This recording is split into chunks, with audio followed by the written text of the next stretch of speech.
लेकिन अब मुझे ऐसा नहीं लगता। आप में और मुझ में, हमारी सोच में, हमारे रहन सहन में बहुत फर्क है। हम दोनों एक दूसरे के लिए नहीं बने हैं बब्बल जी। ये बात मैंने स्वीकार कर ली है और जितनी जल्दी आप इस बात को स्वीकार कर लें आपके लिए सही होगा। अपने लिए भी कोई अच्छी सी लड़की ढूंढकर आप शादी कर लीजिए। ले भाई बब्बल, चुन ले भाई। गिन ले। अरे फोटो गिन के क्या करेगा? इसको बोल कि फोटो देख और लड़की चुन ले अपने लिए। मैं भी वही बोल रहा हूँ। भैया क्या है ये सब? अरे लड़कियों के फोटो हैं। देख, इच्छा की शादी तो लगभग होली, अब तू अपनी शादी के बारे में भी थोड़ा बहुत सोच ले। देख बब्बल, मैं तुझे समझाता हूँ। देख क्या है कि घर का एक बेटा कुंवारा रहे, बात समझ में आती है, लेकिन घर के दो बेटे कुंवारे, ना ना बब्बल, तू शादी कर ले। देख वहां इच्छा खुश, यहाँ तू खुश, और हम तो वैसे खुश। देख ले फोटो। भैया मुझे कोई फोटो वोटो नहीं देखनी है, आप प्लीज जाइए ऐसे, प्लीज। अरे देख ले ना, कोई तो पसंद आ जाएगी। देख छोटे, तेरा दर्द हम जानते हैं, लेकिन दुनिया का कोई भी घाव हो ना, उसमें समय रहते मरहम पट्टी कर लेनी चाहिए। देख तू शादी करेगा, अपनी गृहस्थी बसाएगा, तो इच्छा को भूलने में तुझे आसानी होगी ना, वरना ऐसे तो तू देवदास बन जाएगा मेरे भाई। देख देख ले भैया यार, अरे देखना, देख ले बब्बल।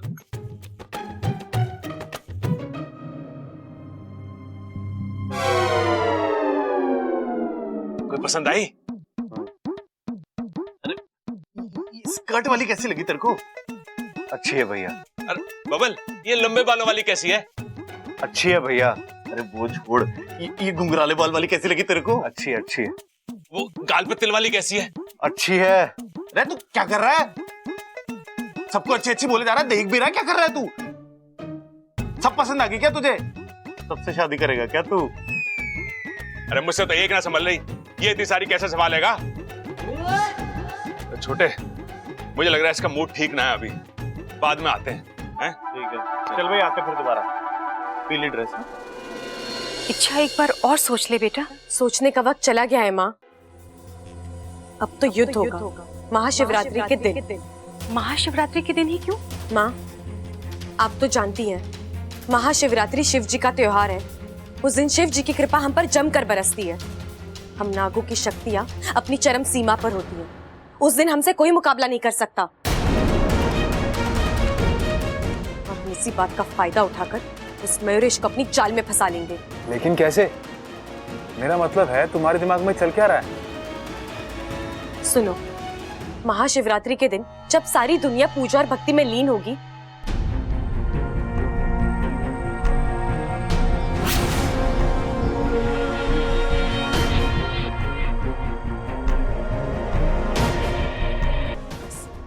एक बार मयूरेश हमारे हाथ आ जाए, हम उसे सीधा नागिस्तान ले जाएंगे और उसका फैसला फिर वहीं करेंगे। अच्छा, तुम्हें लगता मयूरेश इस जाल में फंसेगा? वाकू, सच्ची लगन हो तो सपने साकार होते हैं, और इरादे नेक हो तो रास्ते आसान होते हैं। इच्छा, मुझे तेरी सूझबूझ और योजना पर कोई संदेह नहीं है। तूने सोचा है तो सही ही सोचा होगा, पर मेरी सपोनी, मुझे तेरी चिंता हो रही है। तू हर बार की तरह इस बार भी अपनी जान जोखिम में डालेगी, और हर बार की तरह सही सलामत लौट भी आऊंगी माँ। आप ही कहती हो ना, कुछ बातें जन्म से मौत तक हमारी जिंदगी का हिस्सा बनी रहती है। संघर्ष मेरी जिंदगी का ऐसा एक हिस्सा है। माँ, आप मुझे आशीर्वाद दीजिए।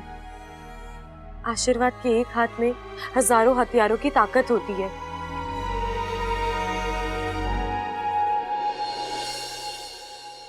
बब्बल, बब्बल, मैं तुम्हें ढूंढ रहा था। क्यों? एक कहानी सुनानी थी। कभी तुम पहाड़ी वाले मंदिर गए हो? वहां से गुजरते हुए लोगों को देखा है? उनके हाथ में ना प्रसाद का लड्डू, और उस लड्डू पे बंदरों की नजर होती। बेचारे बहुत उछलते हैं, कूदते हैं, लेकिन लड्डू उसे ही मिलता है जो उस लड्डू का हकदार होता है। तुम्हें देख के मुझे आज उन बंदरों की याद आ गई। मेरा मतलब कि इच्छा प्रसाद का लड्डू, खाने वाला मैं और तुम बंदर। और तुमने सुना ना कि इच्छा ने मुझसे शादी के लिए हां कर दी। अब वो मेरी होने वाली पत्नी। कोई भी ऐरा गैरा इच्छा के आसपास भी फिर के वो मुझे पसंद नहीं। आज से, अभी से तुम इच्छा से दूर ही रहना। अभी इच्छा की शादी होने में 72 घंटे बाकी है, और जब तक उसकी शादी नहीं हो जाती वो इसी परिवार का हिस्सा है। तो उस हिसाब से ऐरा गैरा मैं नहीं, तुम हो।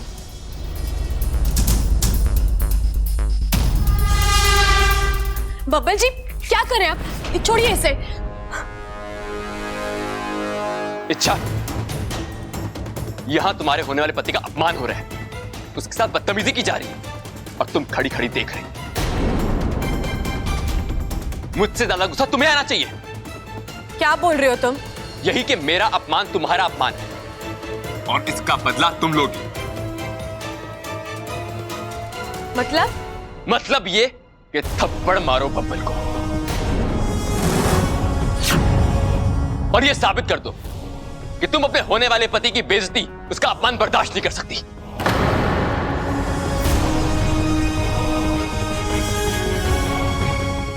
मारो थप्पड़। नहीं, मैं ऐसा नहीं कर सकती।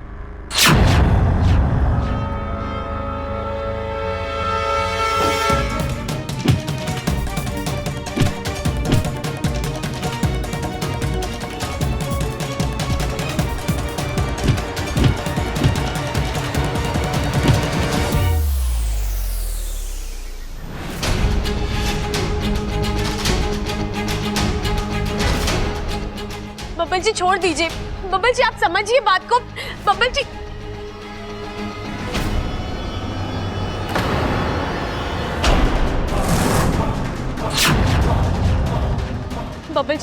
बब्बल जी छोड़िए। बब्बल जी कम से कम आप तो।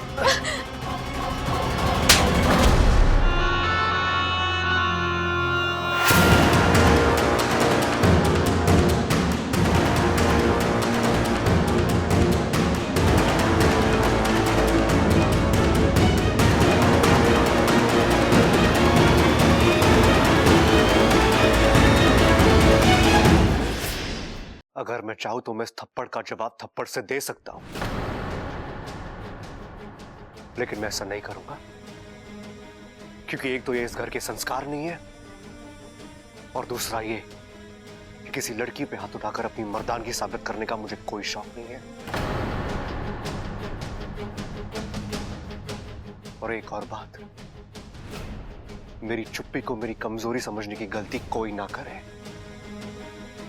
पहलवान की औलाद हो, अगर पटकने पे आऊंगा ना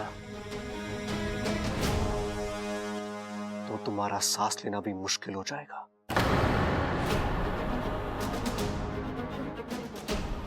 बब्बल जी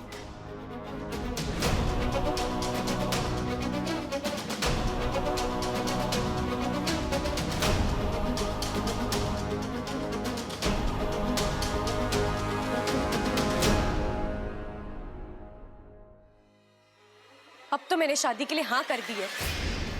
तुम जो चाहती हो, जैसा चाहती हो, सब कुछ हो रहा है, फिर ये नौटंकी क्यों कर रहे हो? इच्छा, एक एहसास दिलाना था तुम्हें। कैसा एहसास? यही कि आज के बाद जो भी हमारे बीच आने की कोशिश करेगा उसे ऐसा ही सबक मिलेगा, मेरे हाथों या फिर तुम्हारे हाथों। और एक बात कहूं, आज मुझे तुम पे बहुत प्यार आ रहा है। तुमने मेरे एक बार कहने पे बबल की पूरी अकड़ उतार दी। शादी कर रही हूं मैं तुमसे, अर्धांगिनी हूं मैं तुम्हारी। अब जो तुम्हारी मर्जी वही मेरी मर्जी। तुमसे बढ़कर मेरे लिए और कुछ नहीं है। जो तुम चाहते हो वही करूंगी। पक्का? अब भी शक है? लेकिन एक बात है मयूरेश, गृहस्थी में ताली एक हाथ से नहीं बजती। अगर मैं तुम्हारे लिए कुछ कर रही हूं तो तुम्हें भी मेरे लिए कुछ करना होगा। बोलो, क्या कर सकते हो तुम?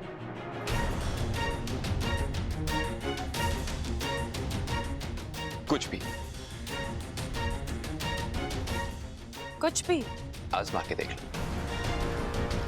वक्त आने दो, आजमा लूंगी। अच्छा, जब तक मुझे प्यार के बदले प्यार मिलेगा, समझ लो जिंदगी खुशहाल रहेगी। लेकिन अगर तुमने मुझे धोखा देने का वो तो अब नहीं होगा मयूरेश। मैं अपने हिस्से का प्यार साबित कर चुकी हूँ।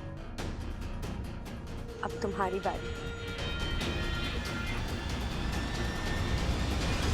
आज तो वाकई कमाल हो गया।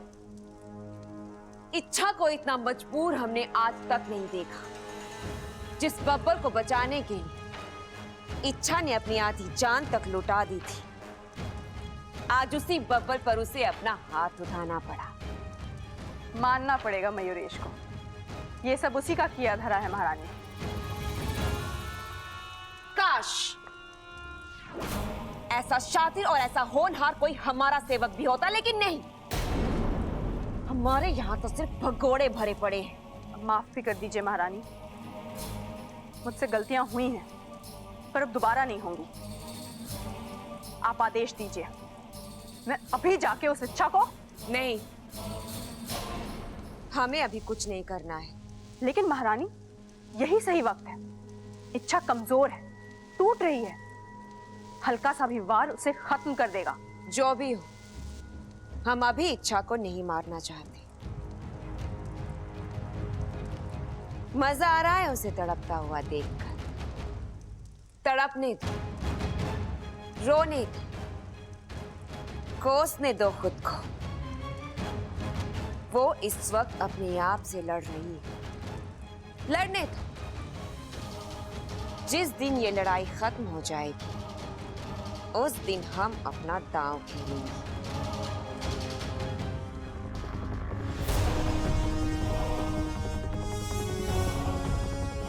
जाओ ऐसे। बब्बल जी, मुझे इच्छा मैं कुछ उल्टा सीधा कर बैठूंगा, चली जाओ।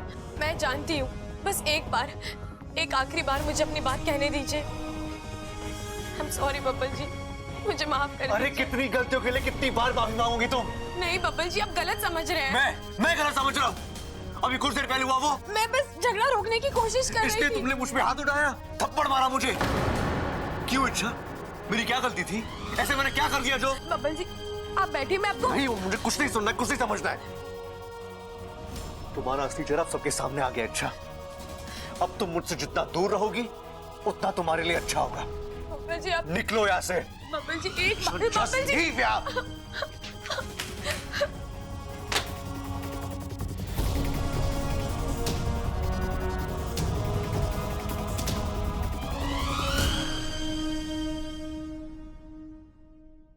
एमा, इच्छा की शादी में मैं जलेबी डांस करूंगा। खड़ा। दादी जी, प्रणाम। अच्छी तरह। प्रणाम। आपने बुलाया मुझे? हाँ छोरा, थारे से बहुत जरूरी बात करनी है। शादी के सिलसिले में? हाँ छोरा, हमारे पास 3 दिन है और 3 दिन में 3 रस्में। कल हल्दी, परसों मेहंदी और तरसों शादी। दादी जी, आप जैसा कहेंगे बिल्कुल वैसा ही होगा। और आप शादी की तैयारियों की फिक्र मत कीजिए। अगर जरूरत पड़ी तो हम बाहर से कारीगर मंगवा लेंगे। अरे वो सब तो ठीक है छोरे, लेकिन मेहमानों का क्या करेगा? तेरे रिश्तेदार, जान पहचान वाले, उन सबको तो बुलाना पड़ेगा ना। हाँ, इच्छा का तो कोई आगे पीछे भी ना है।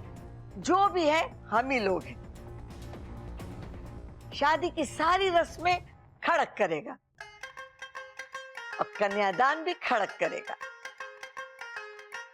लेकिन आशीर्वाद देने के लिए थारे परिवार से लोगों को भी बुला ले। आ जाएंगे दादी जी, सब आ जाएंगे। जैसे ही इच्छा ने शादी के लिए हाँ कहा ना, मैंने सबको फोन कर दिया। कल तक उन्हें पहुंच जाना चाहिए। अप्पू यहाँ भी नहीं है। क्या हो गया छोरी? तू इतनी हैरान परेशान क्यों घूम रही है? दादी जी, अपू कहीं दिखाई नहीं दे रहा है। अरे खेतों में गया होगा खेलने के लिए, आ जाएगा। छोरा बड़ा हो गया है तो फालतू में उसकी चिंता मत करा कर अब। लेकिन पिताजी। अरे ठीक है, मैं जाके देखता हूँ, उसके कान पकड़ के लेके आऊंगा। खुश? बबल जी, आज आप पर हाथ उठाकर जितना दर्द मैंने आपको दिया है, उससे कहीं ज्यादा दर्द मैं बर्दाश्त कर रही हूँ।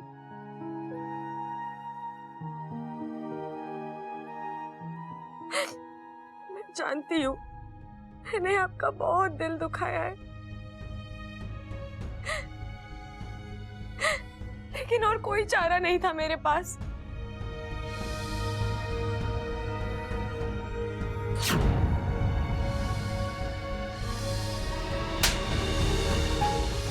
आपकी जान को उस वक्त खतरा था, वो मयूरेश आपको जान से मार डालता, इसलिए मैंने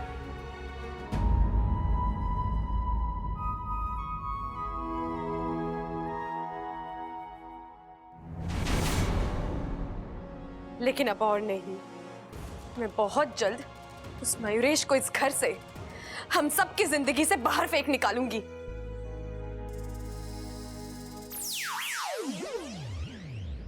अच्छा, आज तो हद हो गई। तुमने बबल को? मयूरेश ने मुझसे बबल जी को थप्पड़ मरवाया है, अब वो इसकी कीमत चुकाएगा। लेकिन कैसे? कुछ सोचा है? क्या करना है, कैसे करना है? अब मैं अपना दूसरा दाव खेलूंगी। अच्छा, पहेलियां मत बुझाओ। तुमने पहला दाव कब खेला जो? वाकू, मयूरेश को शादी के लिए हाँ बोलना ही मेरा पहला दाव था। अब दूसरा दाव, इसे खेलने में तो और भी मजा आएगा। तू एक काम कर, एक गिलास दूध लेकर आ। ओह, दूध? इच्छा जी, शायद आप भूल गई हैं, मैं इस घर में छुप कर रहता हूँ। इस तरह सरेआम सबके सामने दूध लेने जाऊंगा ना तो 100 नजरें उठेंगी और 1000 सवाल। इसलिए तुम जाओ और दूध लेके आओ। लेकिन पहले ये बताओ, इस दूध से क्या होने वाला है? बहुत कुछ।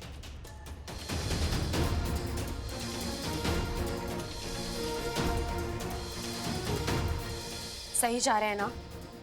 100%। ठीक है, तो मैं चलती हूँ अपने नए अभियान पर।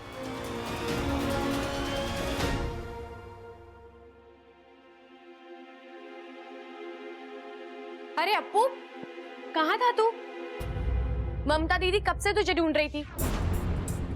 अप्पू, कितनी बार कहा है तुझसे घर से बाहर जाते वक्त किसी को बताकर। अप्पू, अरे इसे क्या हो गया?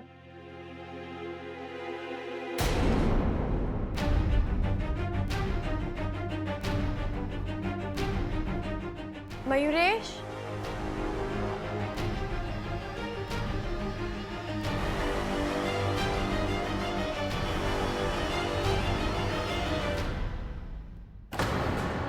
लो दूध। दूध मेरे लिए? हाँ, अब और किसके लिए लेके आऊंगी? ये भी कोई पीने की चीज है? ऐसा मत कहो, जिसे तुम प्यार करते हो ये उसकी सबसे बड़ी कमजोरी है। अच्छा, मोर दूध नहीं पीते तो फिर मैं कैसे? मेरे लिए भी नहीं पियोगे?